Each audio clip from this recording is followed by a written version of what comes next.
game, start kita. So kung ma-review kita na yun sa centroid, so in center of gravity sa mga common composite shapes nga sa aton nga statics.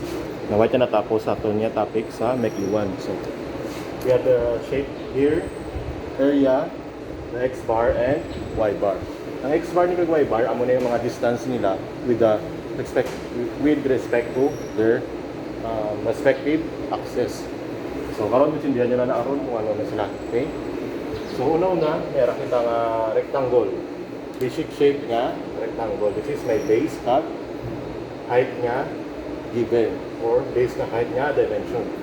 So sa paglantaw kita sa rectangle, di ba, ang iya nga centroid is ga-active diri. So nga sang rectangle. Okay? Which is diri nga aton nga YO, diri ang aton nga XO.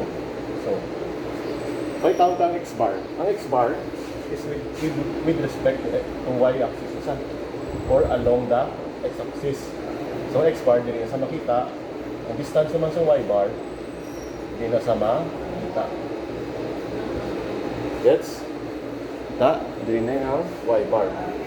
So, para makuha ang area, ano ganang area sa rectangle? Length times width, which is base times height. So, base times height. Sa x bar naman, aring x bar, tunga na sa b, which is 1/2 sa b, or 1/2 sa base. Para malocate mo ang x bar. Gets? Oh. Para naman sa y bar, tunga lang sa h. So, 1/2 lang sa h. Gets? Oh. Para na, nakita ka na sila. So sa second naman yung picture, which is ang triangle. Ari, ang triangle. No? So sa triangle, ang iyang centroid is makita diri. Yan. Nakasolve na kamo sa mga like ng uniformly distributed triangle nga ano siya. Yan. Sa isa ka beam, di ba nakasolve na kamo yung mga muni? Di ba ang iyang centroid, ang iyang resultat diri nag-aga affirme, which is 1/3 diri sa length ni kag 1/2 ni sa length ni. Sa length ni kung diri ka magbase, kag kung diri ka magbase. Okay? So, ito lang ni sa area sa triangle. Di ba ang area sa triangle is dila 1/2 base times height. Kasi kapag hindi ka kilala sa area sa triangle lang, 1/2 base times height. Sa kuha naman, yung centroid niya, di ba again na pagkuha na kuha ang uniformly distributed load? So siyempre, diri yung nga, maakong nga, axis nga, YO, nagdiriyan naman ang iya nga, XO. Gets? So, bilang distance ni, itong Y bar, diri, with respect to the x-axis, ilan distance yun eh? So y bar 1/3 sang kung diri kita magbase sa base niya, siyempre 1/3 sang height. Gets? 1/3 sang height. Ari, 1/3 sang height. Kung diri ka naman na din sa vertex, siyempre 2/3 di ba? So 1/3 sang height. Ang iya nga y bar. So 1/3 sang height.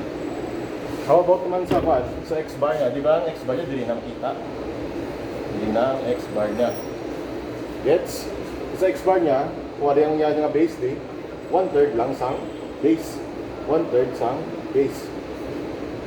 Sakto? 1/3 lang sang base. Gets? Oh, screenshot nga na yun.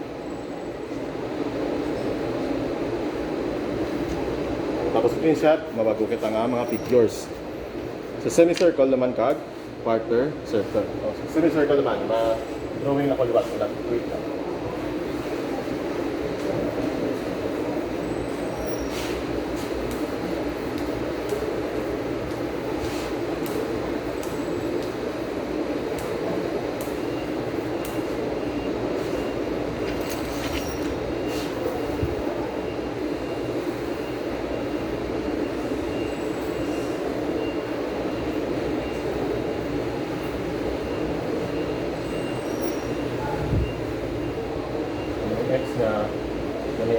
quarter, aling R na. So semicircle naman, ano ang formula na to sa para makuha ang area sa semicircle? Diba ang area sa circle? Area sa circle, diba, is equals to area equals to pi r squared. Sakto? Pi. Ang area sa circle is area equals to pi r squared. Since semicircle, sa tuwaon pa lang. So 1/2 sa pi r squared. Sakto? Tingin nyo, din akong yang centroid. Kung semicircle. Diri, diba? Ano ni ang yang y-axis, diri ka akong yang na centroid. So, diri ma akong yang xo. Dagang distance nga ni diri is amo ang yang y bar. Sakto? Ang yang y bar.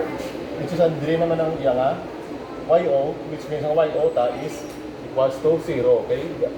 Ka-coincide sa yo nga axis or the centroidal axis ang muning sa centroid, okay? So, ang y ta is, ang y bar ta is 0. Okay, wala, drama na sa mga bunggo man sa centroid, di ba? About naman sa x bar. Ang x bar ni, sorry. Ang x bar dili ang 0. Okay, wala sa x bar, di ba ka na yung x bar na dispa mo na?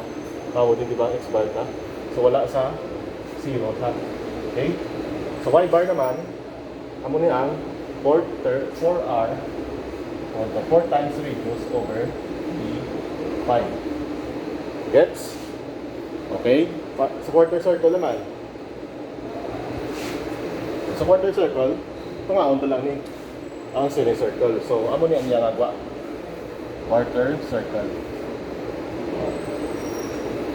And gusto ang yang y already, x already, amo ni ang radius. Ta? Oh. Paano naman ang makuha ang area sa quarter circle? Kasi semicircle, ganito, di ba? 1/2 lang sa pi r squared.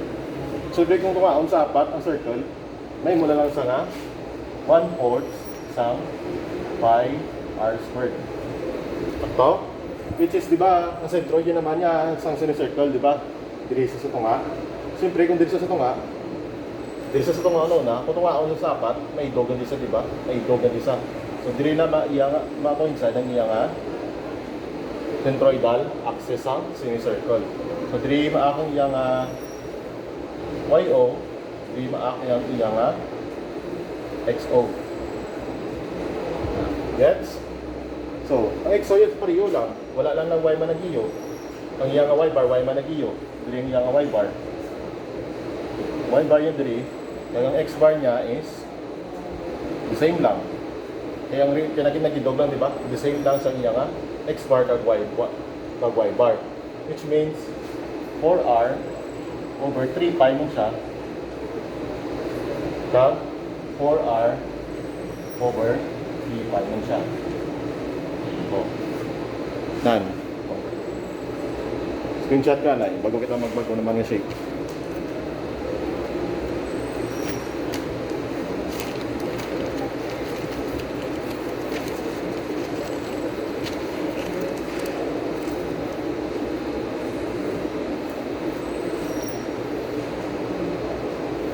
Okay, sige, bago natin ito kasi.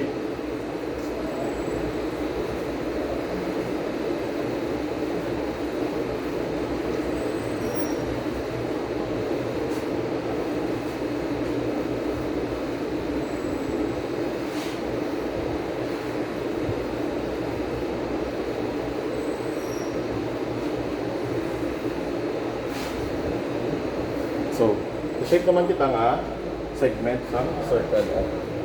Para gawin segment,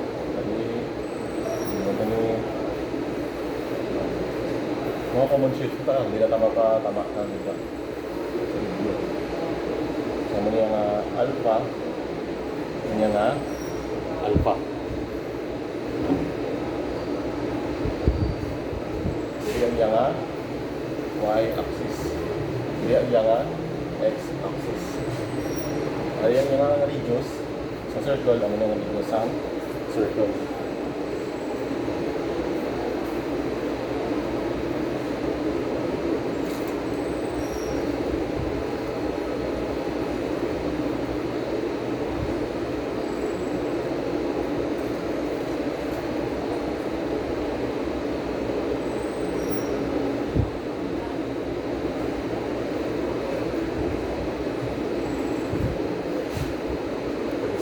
Ringon nila lang ang parabola.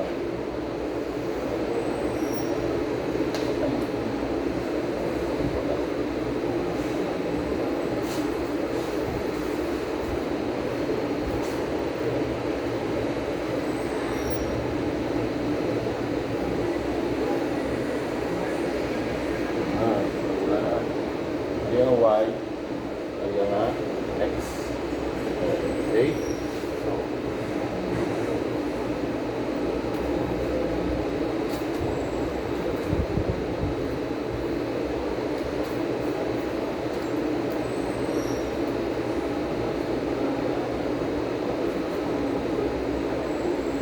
So, para makuha ang area sa segment, o yung segment of the circle, di ba? Segment of the circle, di panawag, which is ari nga radius, ari nga mga internal angles, ari nga radius. So, pagkuha sa area sa segment of the circle is 1/2 r squared theta, which is ang theta is equals to sa duwa ka alpha nga angle ganito. Gets? Amo isa ang angle nga theta, duwa ka internal angles. So mostly hindi mo naman na kailangan pag solohon eh. Solohon mo lang ang concept ng circle. Oh. Diba ang circle ta is ang area niya is pi r squared. Just so diba pi r squared. So ang angle ng circle alin diri sa positive x-axis, naglibot siya is 360 degrees, diba? So ang iyang angle is 360 degrees. So paano ta sa i-relationship segment of the circle? So ikuan ta lang i-ratio by proportion. So ang area sa circle over 360 degrees is equals to the area sa segment of a circle equals to angle yan corresponding angle yan eh. Okay? So i-transpose mo lang AS. Transpose mo lang sila. May mo isa nga adre lang. Unang pa. Di ba ang easy, ang area ng circle ta is pi r squared. Pi r squared over 360 is equals to area ng segment times the isa. Pag-waon ta lang ang AS. I-transpose na ito. Pag-waon ta lang ang AS. So, ang kagawayan niya is kung AS is equals to pi r squared over 360 degrees times ang angle yan eh. Since naka-radians siya, i-convert siya sa 360 degrees over 2 pi. Okay, gets? So, simplify mo, ang AS ta is 1/2 sang r squared theta. Hindi masapos. So, luhod mo na lang. Isa mag-transpose ka pa. Okay? So, next. Para sa x bar niya, di ba, din ta makita ang sentro isang segment ng circle, di ba, diri na sa yun. Diri na sa yun, di ba? So, diri ni ni maakong yang x bar. Ang y bar niya is, wala naman, di ba? Okay, di ako inside sa x-axis ng yang y bar. So, ang y bar ta is 0. And para makuha ang x bar, nyara kita formula na ginagamit niya, 2/3 times r sine sa angle na over ang angle ni. Isa. Ang iya nga duwa ka angle sa sulod. Gets? Para naman sa parabolic cable, i-kuha nyo lang eh. Sige, hindi ko na mag-delete. Delete lang. Ayun, nyo lang ang parabolic ko.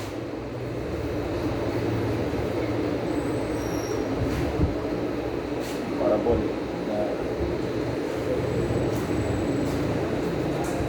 Na may height B and base B. Para makuha ang area ng parabolic ini, magamit kita sa equation nga 1 over taon 10 plus 1 base times height. Diba? Oh. Kung na-notice nyo, di ba ito area mo sa triangle? Triangle man, diba? Oh, di ba? Ang mga slope ngayon eh, mayara na sa ginatawag na degree. Ay, y, ito lang kanina. Y equals to T X M. Okay? Ang mga slope ngayon eh, sa mga basic shapes, mayara na kita nga mga degree. Degree nga ginatawag. Kung tadlong gani, ang degree ya is 0 degree. Kung ka pa muna sa, tapos slope nga tadlong lang ang linya, ang degree ya is 1 degree. Kung ka pa muna naman sa, pareho dire, ang slope ya is 2 degree. Amo na, nga sa triangle, di ba? Ang triangle, is, ang area ya is 1/2 base times height. Amo na gani, di ba? Ang area sa triangle is 1, di ba? Area sa triangle is equals to 1/2 base times height. Di ba? Di ba kung gamito ito ni formula sa parabolic, pagkuha sa area sa parabolic segment or parabolic area, di ba ang triangle is naka-straight line siya. Ay, naka-straight line sa triangle, di ba? So 1 degree siya, 1/1 plus 1 is 2, 1/2 base times height. Amo sa nga nagtawag siya nga base or 1/2 base times height. Okay? The same man nga concept sa rectangle, since ang rectangle is naka muni siya, naka horizontal line gid, which is 0 degree. So 1 plus 0 plus 1, di ba? 1/1 cancel na sa base times height na sa. That's why nga ang aton nga area sa rectangle is base times height lang. Okay? So yan. Oh. Paano naman nakuha ang area ang centroid sang parabolic segment or parabolic area? O sa parabolic shape. Oh. Diri makita ang iya nga centroid sang iya nga shape. So diri ang iya nga akong iya nga YO, diri ang iya nga XO. Okay? Oh. Diri maakong iya nga bar, Y bar, diri man maakong iya nga X bar. Nag-record pa? Mag-record pa. So, para makuha ang X bar, wala na lang ang formula, 1/n plus 2 base times height kag n plus 1 para naman sa Y bar, sa parabolic segment, so n plus 2 times height. Gets? Screenshot yun ay para maproceed na kita sa example.